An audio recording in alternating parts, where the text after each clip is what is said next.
지금부터 제가 직접 겪은 믿기 어려운 기적 같은 이야기를 들려드릴게요. 그 아이는 글을 몰랐습니다. 자기 이름조차 쓸 줄 몰랐던 8살 마티우스였어요. 하지만 한글을 배운 지 일주일 만에 엄마를 살렸습니다. 전염병으로 쓰러진 엄마를 위해 한글로 적은 작은 쪽지 하나가 의료진을 움직였고 그 덕분에 엄마는 목숨을 건질 수 있었어요. 믿기지 않겠지만 이 모든 일은 우연이 아니었습니다. 그 시작은 나의 오만에서 비롯된 일이었죠. 스위스에서 온 저는 아프리카 난민촌 아이들을 무시했어요.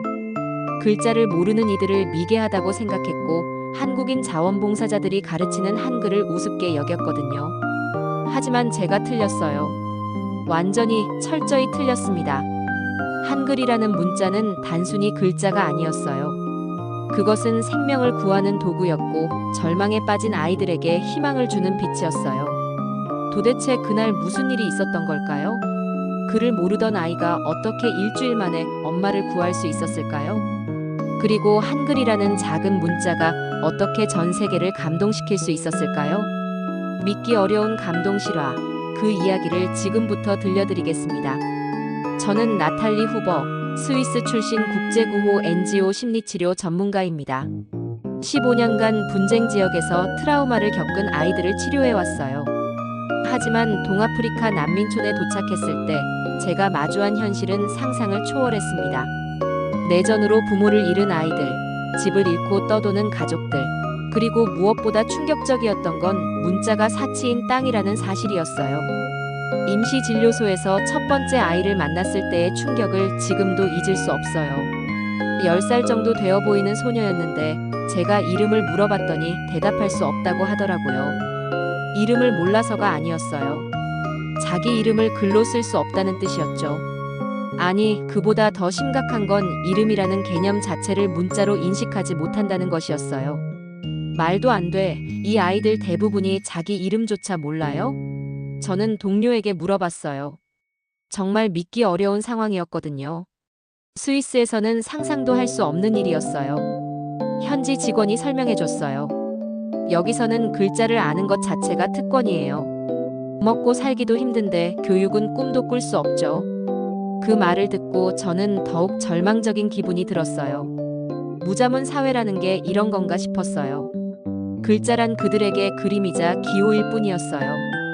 의미를 전달하는 도구가 아니라 그냥 신기한 무늬 정도로 여겨지는 거였죠. 저는 철저히 서구식 교육 기준으로만 생각하고 있었어요. 알파벳을 먼저 가르치고 단어를 조합하고 문장을 만드는 방식 말이에요. 하지만 여기서는 그런 기본기 자체가 없었어요. 심리치료를 하려고 해도 한계가 명확했어요. 아이들이 감정을 표현하는 방법이 극히 제한적이었거든요. 그림을 그리거나 몸짓으로 표현하는 것 외에는 방법이 없었어요. 특히 트라우마를 겪은 아이들에게는 언어적 표현이 중요한데 글을 모르니까 자신의 감정을 정리하고 표현하는 게 거의 불가능했어요. 답답하기 그지없었죠. 하루는 7살 소년이 저에게 다가왔어요. 부모를 잃고 혼자 남은 아이였는데 자꾸 같은 그림만 그렸어요. 집과 사람 2명, 그리고 큰 X 표시. 부모가 죽었다는 걸 표현하는 거였어요. 저는 그 아이에게 글로 표현해보라고 했어요. 하지만 아이는 고개를 저었어요. 글자를 모르니까 당연한 반응이었죠. 저는 그때 정말 무력감을 느꼈어요. 이런 상황에서 심리치료가 가능할까 싶었어요. 서구에서 배운 모든 이론과 기법들이 여기서는 무용지물이었거든요. 문자 자체가 없는 환경에서는 어떻게 접근해야 할지 막막했어요. 동료들과 회의를 하면서도 계속 이 문제가 화두에 올랐어요. 어떻게 하면 이 아이들에게 효과적으로 다가갈 수 있을까? 문자 교육부터 시작해야 하는 건 아닐까? 하지만 저는 그때만 해도 문자 교육은 제 전문 분야가 아니라고 생각했어요. 저는 심리치료사이지 교사가 아니었으니까요. 그런 일은 교육 전문가들이 할 일이라고 여겼죠. 그런데 문제는 교육 전문가들도 이런 환경에서는 어떻게 접근해야 할지 몰랐다는 것이었어요. 기존의 교육 방식으로는 이 아이들에게 다가가기 어려웠거든요. 며칠이 지나면서 저는 점점 좌절감을 느꼈어요. 제가 여기 온 목적을 달성할 수 있을까 싶었어요. 심리치료는커녕 기본적인 소통도 제대로 되지 않는 상황이었으니까요. 그때까지만 해도 저는 몰랐어요. 곧 한국에서 온 사람들이 이 모든 상황을 바꿔놓을 거라는 것을요. 그리고 제가 그토록 무시했던 한글이라는 문자가 진짜 기적을 만들어낼 거라는 것도요. 일주일 후 한국 NGO 단체인 희망한글연대에서 자원봉사자들이 도착했어요. 그 중에서도 윤서준이라는 젊은 남성이 눈에 띄었어요. 윤서준은 30대 초반으로 보이는 한국인이었는데 다른 구호 단체들과는 뭔가 다른 접근을 시도하려고 하더라고요. 처음 만났을 때 저는 솔직히 의아했어요. 안녕하세요. 저는 윤서준입니다. 한글 교육을 담당하게 됐어요.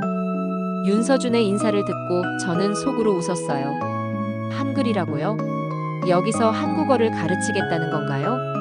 제가 물어봤어요.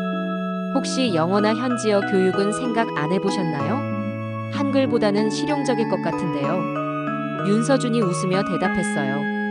한글이 더 쉬워요. 믿어주세요. 한글이 영어보다 쉽다고요? 저는 코웃음이 나왔어요. 한국어가 영어보다 빠를 리가 없죠. 제가 아는 상식으로는 영어가 국제 공용어이고 배우기도 상대적으로 쉬운 언어였거든요. 하지만 윤서준은 포기하지 않았어요. 아이들에게 기초 한글 교육을 시작하겠다고 했어요. 저는 반대했어요. 시간 낭비라고 생각했거든요. 이 아이들은 기본적인 알파벳도 모르는데 한글 같은 복잡한 문자를 어떻게 배우겠어요?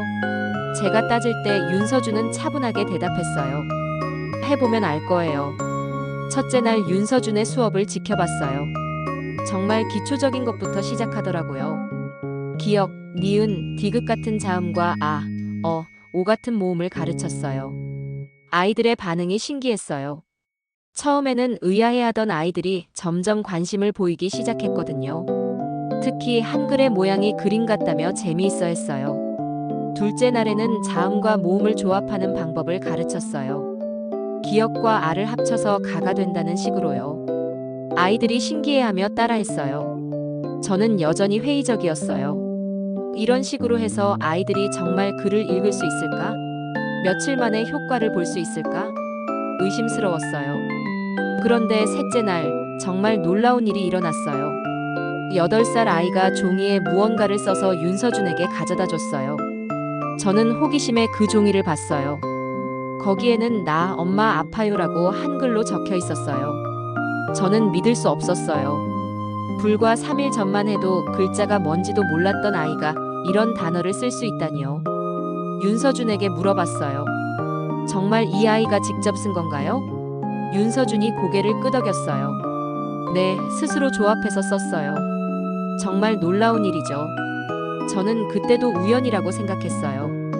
한 명의 특별한 아이가 빨리 배운 것일 뿐이라고 여겼죠.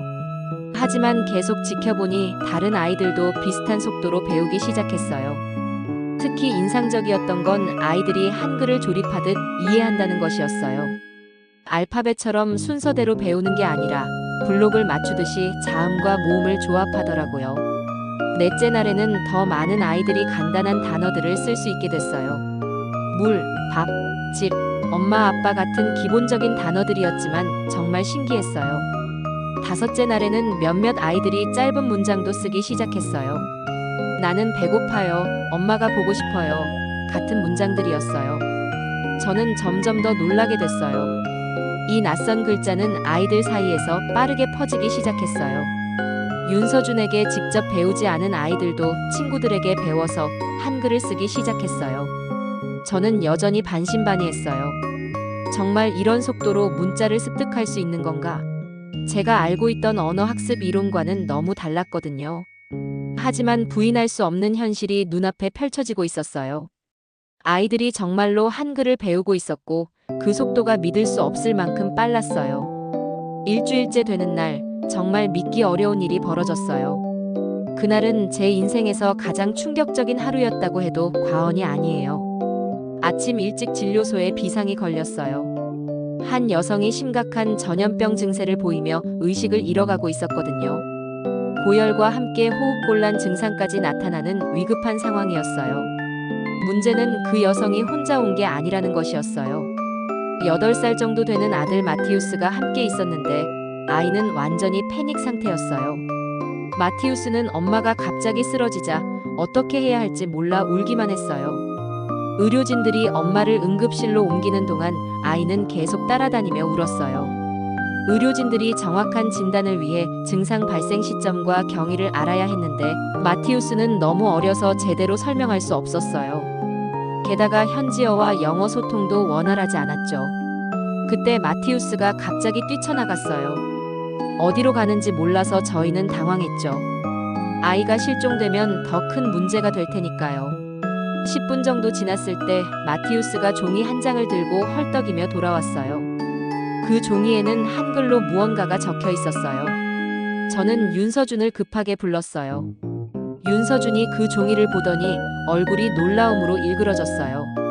그리고 곧바로 의료진에게 달려가서 내용을 전달했어요. 종이에 적힌 내용은 이랬어요. 엄마 숨 못 쉬어요. 피도 나와요. 어제부터 열도 많이 나고 토했어요. 정말 간단하지만 핵심적인 정보였어요. 의료진들이 그 정보를 바탕으로 즉시 대응했어요. 전염병 의심 환자로 분류해서 격리 치료를 시작했고 적절한 약물 치료도 병행했어요. 그 덕분에 마티우스의 엄마는 목숨을 건질 수 있었어요. 만약 정확한 증상 정보가 없었다면 진단이 늦어져서 위험할 뻔했거든요. 저는 정말 충격을 받았어요. 이 아이는 이 글자를 며칠 전에 처음 봤다고 했는데 어떻게 이런 정확한 문장을 쓸 수 있었을까요? 윤서준에게 물어봤어요. 마티우스가 정말 이걸 혼자 쓴 건가요? 윤서준이 대답했어요. 네, 제가 가르친 단어들을 조합해서 스스로 만든 문장이에요. 그날 저는 자존심을 꺾고 윤서준에게 말했어요. 그 한글이라는 문자를 저도 배울 수 있을까요? 정말 궁금해졌거든요. 도대체 어떤 원리인지 알고 싶었어요. 윤서준이 기꺼이 가르쳐 주겠다고 했어요. 그날 저녁부터 저는 한글 공부를 시작했어요. 처음에는 정말 신기했어요. 자음과 모음의 조합 방식이 정말 체계적이더라고요. 기역에 아를 붙이면 가, 어를 붙이면 거, 오를 붙이면 고가 되는 식이었어요. 더 놀라운 건 받침이라는 개념이었어요. 강, 갑, 갈처럼 아래에 또 다른 자음이 들어가는 구조가 정말 독창적이었어요.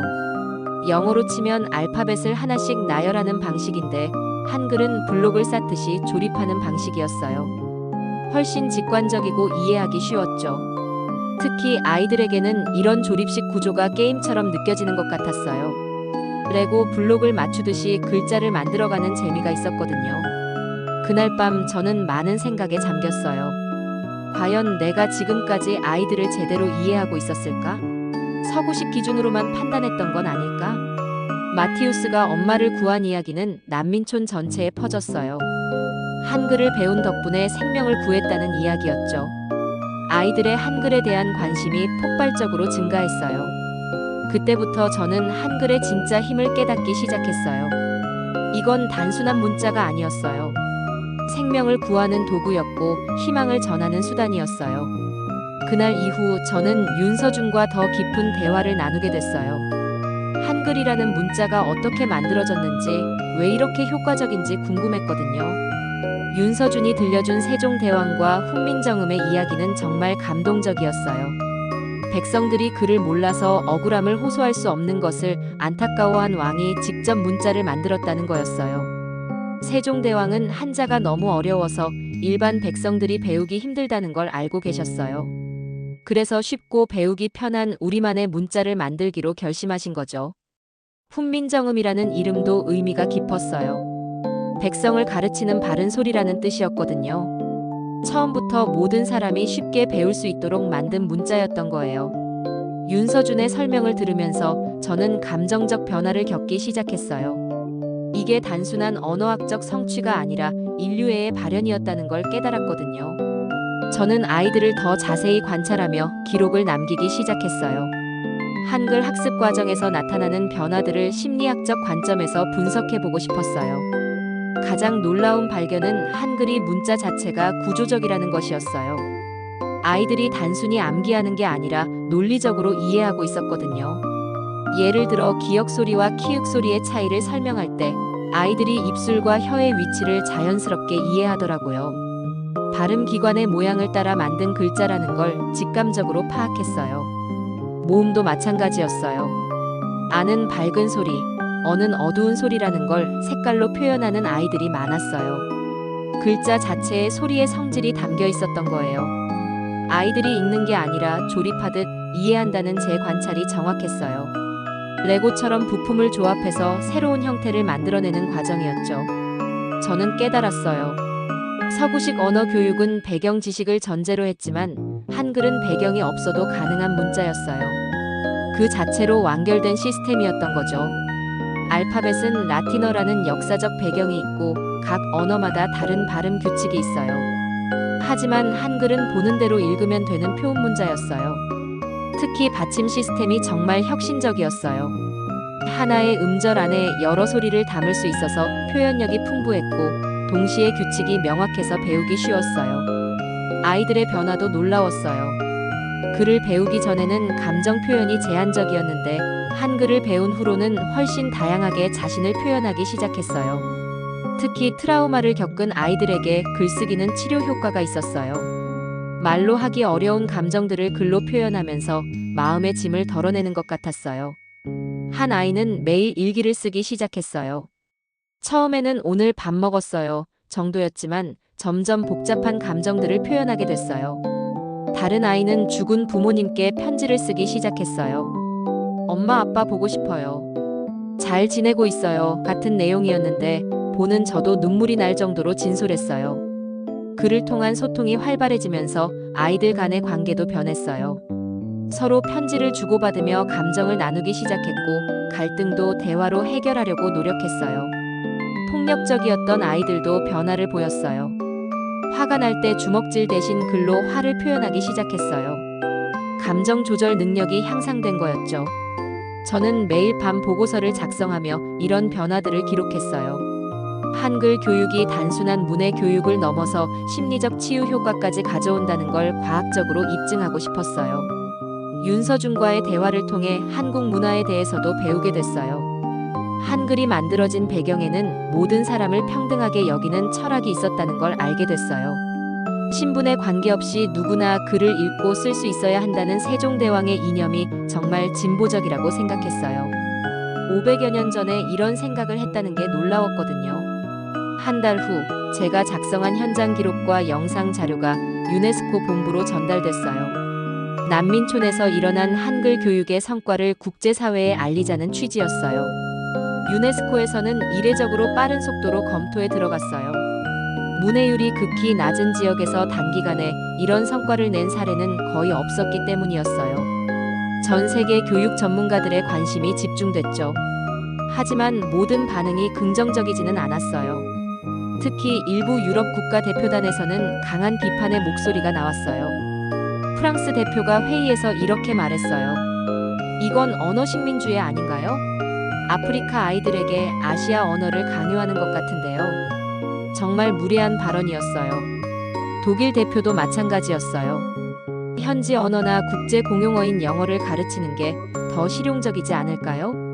한글은 결국 한국에서만 쓰이는 언어잖아요. 이탈리아 대표는 더 직설적이었어요. 이런 사례를 공식 채택하면 각국이 자국 언어를 무차별적으로 전파할 구실을 주는 것 아닌가요? 위험한 선례가 될 수 있어요. 이런 비판들을 듣고 저는 정말 화가 났어요. 현장에서 직접 목격한 기적 같은 변화들을 이들은 정치적 논리로만 해석하고 있었거든요. 윤서준도 마찬가지로 실망한 표정이었어요. 아이들의 변화는 아랑곳하지 않고 국가 간 경쟁 논리로만 접근하는 모습이 안타까웠어요. 하지만 그때 예상치 못한 일이 일어났어요. 난민촌의 11살 소녀 자라가 직접 편지를 써서 유네스코에 보낸 거였어요. 자라의 편지는 한글로 쓰여져 있었고 영어 번역본도 함께 첨부되어 있었어요. 윤서준이 도와준 것이었지만 내용은 온전히 자라의 마음에서 나온 것이었어요. 편지 내용은 이랬어요. 저는 자라입니다. 11살이에요. 저는 전쟁 때문에 가족을 잃었어요. 아무것도 몰랐고 아무것도 할 수 없었어요. 하지만 한글을 배우고 나서 달라졌어요. 제 마음을 글로 쓸 수 있게 됐어요. 슬플 때 슬프다고 쓰고 기쁠 때 기쁘다고 써요. 이제 혼자가 아니에요. 나는 아무것도 몰랐지만 이제 엄마한테 매일 편지를 써요. 한글로요. 엄마는 하늘에 계시지만 제 마음은 전할 수 있어요. 이게 한글이 준 선물이에요. 한글을 배우는 건 한국어를 배우는 게 아니에요. 글을 쓰는 방법을 배우는 거예요. 생각을 정리하는 방법을 배우는 거예요. 꿈을 키우는 방법을 배우는 거예요. 편지의 마지막 부분이 가장 감동적이었어요. 어른들은 정치 이야기를 하지만 저희는 그냥 글을 쓰고 싶어요. 제 이름을 쓰고 제 이야기를 쓰고 싶어요. 이 편지가 유네스코 회의장에서 낭독됐을 때 정말 조용해졌어요. 아무도 말하지 않았어요. 자라의 순수한 목소리가 모든 정치적 논리를 압도했거든요. 프랑스 대표가 먼저 입을 열었어요. 죄송합니다. 제가 잘못 생각했네요. 이건 언어의 문제가 아니라 교육의 문제였군요. 완전히 다른 반응이었어요. 독일 대표도 마찬가지였어요. 이 아이의 편지를 읽고 나니 관점이 달라졌습니다.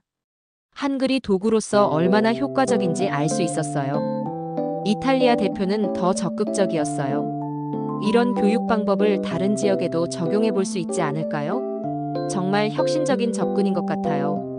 그날 유네스코에서는 한글 교육 사례를 정식 다국어 교육 프로그램으로 채택하기로 결정했어요. 전 세계 문해 교육의 새로운 모델로 인정받은 거였어요. 저는 정말 기뻤어요. 자라 같은 아이들의 목소리가 국제사회를 움직였다는 게 너무 감동적이었어요. 진짜 변화는 현장에서 일어난다는 걸 다시 한번 확인했어요. 유네스코 채택 소식이 전 세계로 퍼지면서 한글에 대한 관심이 폭발적으로 증가했어요. 각국의 교육 전문가들이 한글 교육법을 연구하기 시작했어요. 특히 문해율이 낮은 개발도상국에서 한글 교육 프로그램 도입을 검토하기 시작했어요. 전통적인 교육 방법으로 해결하지 못했던 문제를 한글이 해결할 수 있을지 기대하고 있었어요. 한국 정부에서도 이 소식을 듣고 국제교육 지원 프로그램을 확대하기로 했어요. 한글의 우수성이 국제적으로 인정받은 만큼 더 많은 지역에 보급하겠다는 계획이었어요. 윤서준은 인력 국제적인 교육 전문가로 떠올랐어요. 각국에서 한글 교육법에 대한 강연 요청이 쏟아졌고 연구 논문도 여러 편 발표했어요. 저도 이 경험을 바탕으로 논문을 쓰기 시작했어요. 문자 교육이 심리적 치유에 미치는 영향에 대한 연구였는데 한글의 특수성을 중점적으로 다뤘어요. 유네스코 채택 이후 몇 주 만에 정말 놀라운 일들이 연달아 일어났어요. 전 세계 언론이 난민촌의 한글 교육 사례에 주목하기 시작한 거였어요.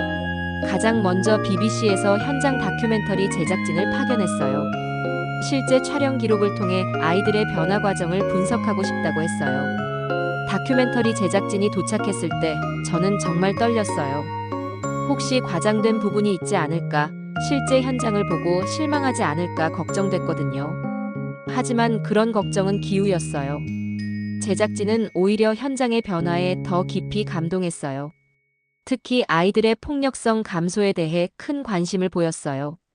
피터 감독이 말했어요. 정말 놀라운 변화네요. 몇 달 전 촬영 자료와 비교해보니 아이들의 행동 패턴이 완전히 달라졌어요. 어떻게 이런 일이 가능한 건가요? 제가 설명해드렸어요. 아이들이 감정을 글로 표현할 수 있게 되면서 폭력적 성향이 줄어든 것 같아요. 때리고 울던 아이가 이제 글로 화를 내거든요. 그건 진짜 기적이에요. 실제로 촬영 과정에서도 이런 장면들이 많이 포착됐어요. 예전에는 다툼이 생기면 주먹 다짐부터 했던 아이들이 이제는 종이에 글을 써서 자신의 입장을 설명하려고 했어요. 한 아이는 친구와 싸운 후에 이런 편지를 썼어요. 내가 내 공을 뺏어서 화났어. 하지만 때리면 안 되는 거 맞지? 미안해. 같이 놀자. 정말 순수하고 감동적이었어요. 다른 아이는 자신의 트라우마를 글로 표현하기 시작했어요. 무서운 꿈을 꿨어요. 총소리가 들렸어요. 하지만 이제 안전해요. 글로 쓰니까 덜 무서워요. 이런 내용이었어요. BBC 제작진은 이런 변화들을 세밀하게 기록했어요.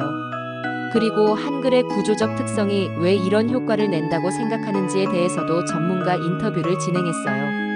언어학자들의 분석에 따르면 한글의 조립식 구조가 아이들의 논리적 사고 발달에 도움을 준다고 했어요. 블록을 맞추듯 글자를 만들면서 체계적 사고를 기르게 된다는 거였어요. 심리학자들은 한글 학습이 자기 표현 능력 향상에 미치는 영향에 주목했어요. 복잡한 감정도 비교적 쉽게 글로 표현할 수 있어서 정서적 안정에 도움이 된다는 분석이었어요. CNN에서도 특집 뉴스로 이 사례를 다뤘어요. 한국 문자, 교육 소외 지역의 생존 코드가 되다라는 제목으로 심층 보도를 했어요. CNN 기자가 저에게 인터뷰를 요청했을 때 저는 정말 떨렸어요.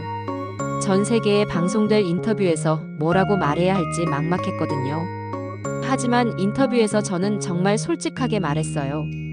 제가 처음에 무시했던 그 모든 게 사람을 살렸어요. 한글은 단순한 문자가 아니라 희망이었어요. 그 인터뷰 영상이 유튜브에 올라간 후 조회수가 폭발적으로 증가했어요. 수백만 명이 시청했고 댓글도 수만 개가 달렸어요. 특히 한국 네티즌들의 반응이 뜨거웠어요. 우리 한글이 이렇게 대단한 거였구나. 세종대왕님께 감사하다는 댓글들이 많았어요. 해외 네티즌들의 반응도 긍정적이었어요. 한국 문화에 대해 새롭게 알게 됐다. 한글을 배워보고 싶다는 댓글들이 많이 달렸어요. 전 세계 인플루언서들도 이 이야기에 관심을 보이기 시작했어요.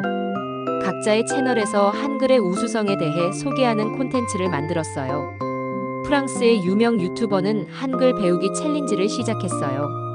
일주일 만에 한글을 배워서 자신의 이름을 쓰는 과정을 영상으로 만들었는데 정말 인기가 높았어요. 독일의 교육 블로거는 한글과 알파벳의 학습 효율성을 비교하는 콘텐츠를 만들었어요. 과학적 분석을 통해 한글의 우수성을 입증하는 내용이었어요. 이런 관심이 커지면서 각국 대학에서도 한글에 대한 연구가 활발해지기 시작했어요. 언어학과 교육학 분야에서 한글을 새롭게 주목하기 시작한 거였어요. 저는 이런 변화를 보면서 정말 벅찬 감정을 느꼈어요. 작은 난민촌에서 시작된 일이 전 세계적인 관심사가 됐다는 게 믿기지 않았어요. 하지만 무엇보다 중요한 건 아이들의 변화였어요. 세계의 관심을 받으면서 아이들도 자신감을 갖기 시작했어요. 자신들이 하는 일이 의미 있다는 걸 깨달은 거였어요. 몇 달 후 저에게 정말 특별한 기회가 찾아왔어요. 한국 정부에서 공식 초청장을 보내온 거였어요. 한글의 우수성을 알린 공로를 인정해서 한국을 방문해달라는 내용이었어요. 저는 정말 기뻤어요. 한글을 만든 나라를 직접 가서 보고 싶었거든요. 윤서준도 함께 한국에 가자고 했어요. 정말 꿈 같은 일이었어요. 서울에 도착했을 때의 감동을 지금도 잊을 수 없어요. 인천공항에서부터 한글이 보이는 게 정말 신기했어요. 이제는 익숙해진 그 글자들이 자연스럽게 눈에 들어왔거든요. 가장 먼저 찾아간 곳은 세종문화회관이었어요. 세종대왕의 이름을 딴 문화공간이라고 해서 꼭 가보고 싶었거든요. 세종문화회관 옥상에서 윤서준과 재회했을 때 정말 감격스러웠어요. 난민촌에서 만났던 그때와는 완전히 다른 환경이었지만 우리가 함께 만들어낸 기적을 생각하니 뭉클했어요. 옥상에서 내려다본 서울의 모습이 정말 아름다웠어요. 현대적인 빌딩들 사이사이에 한글 간판들이 보였는데 그게 정말 자연스럽고 조화로웠어요. 윤서준이 말했어요. 나탈리 씨 덕분에 한글의 진짜 가치를 세계에 알릴 수 있었어요. 정말 고마워요. 저는 오히려 제가 더 감사하다고 말했어요. 그 다음에 찾아간 곳은 세종대왕 동상이었어요. 광화문 한복판에 서 있는 그 웅장한 동상을 보니 정말 숙연해졌어요. 한글을 만드신 분을 직접 뵙는 기분이었어요. 세종대왕 동상 앞에서 정말 특별한 일을 했어요. 난민촌 아이들이 보낸 수백 장의 한글 편지를 낭독하는 시간을 가진 거였어요. 첫 번째 편지는 마티우스가 쓴 것이었어요. 세종대왕님, 안녕하세요. 저는 마티우스예요.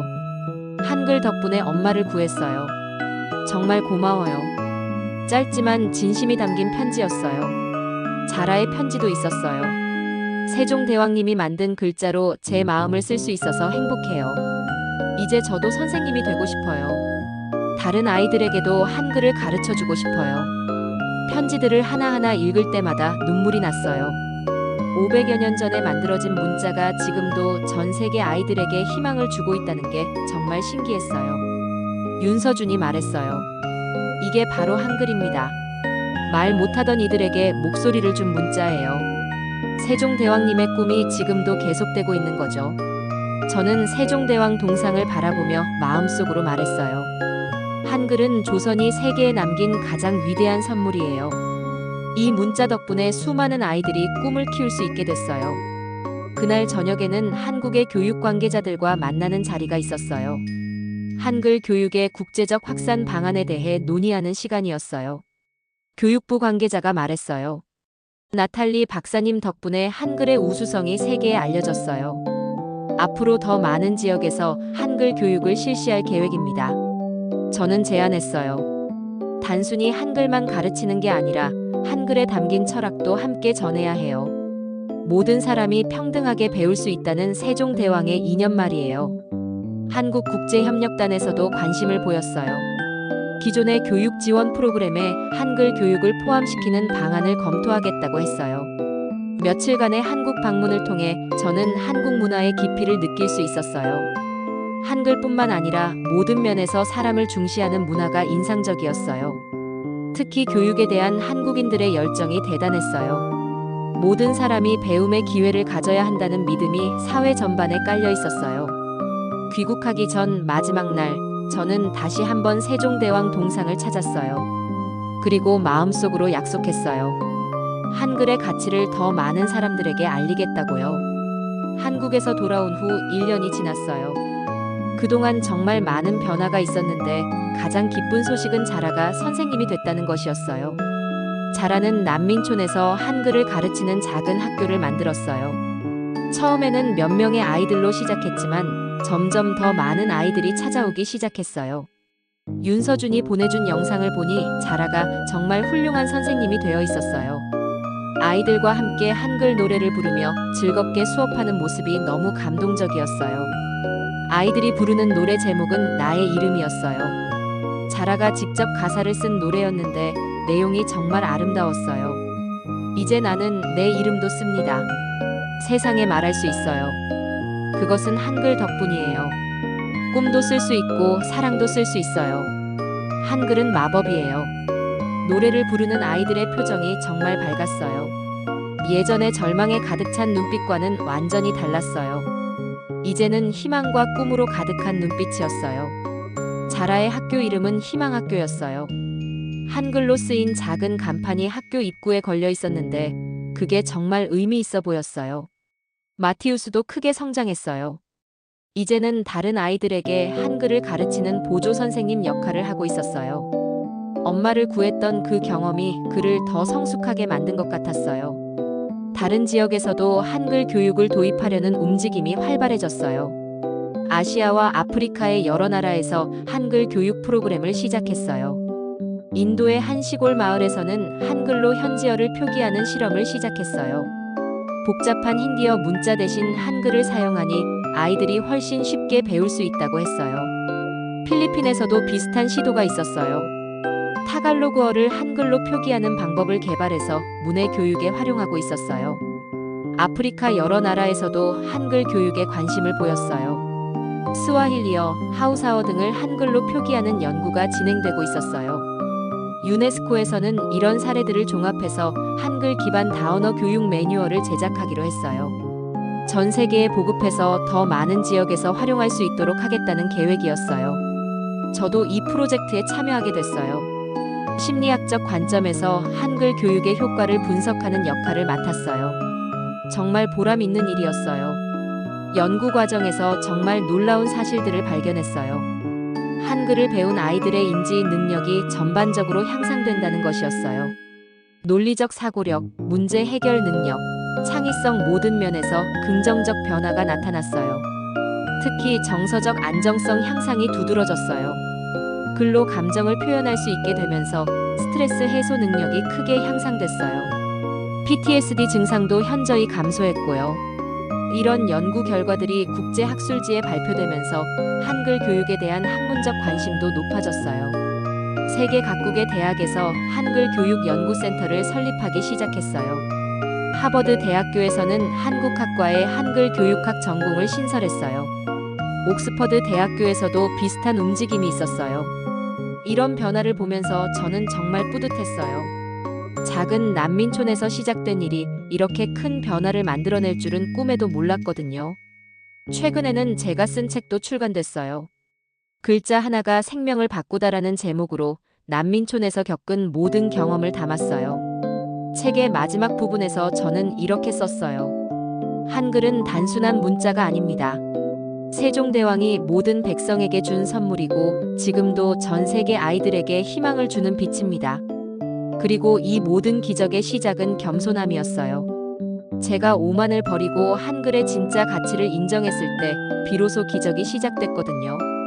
지금도 전 세계 어딘가에서 한글을 배우는 아이들이 있어요. 그 아이들이 자라에게서 배운 노래를 부르며 꿈을 키워가고 있을 거예요. 이제 나는 내 이름도 씁니다. 세상에 말할 수 있어요. 그것은 한글 덕분이에요. 이 노래가 전 세계에 울려 퍼지기를 바라며 더 많은 아이들이 글자의 힘으로 꿈을 이루기를 기원해요. 세종대왕님, 당신이 만든 문자가 500여 년이 지난 지금도 세계 곳곳에서 기적을 만들어내고 있어요. 정말 감사합니다.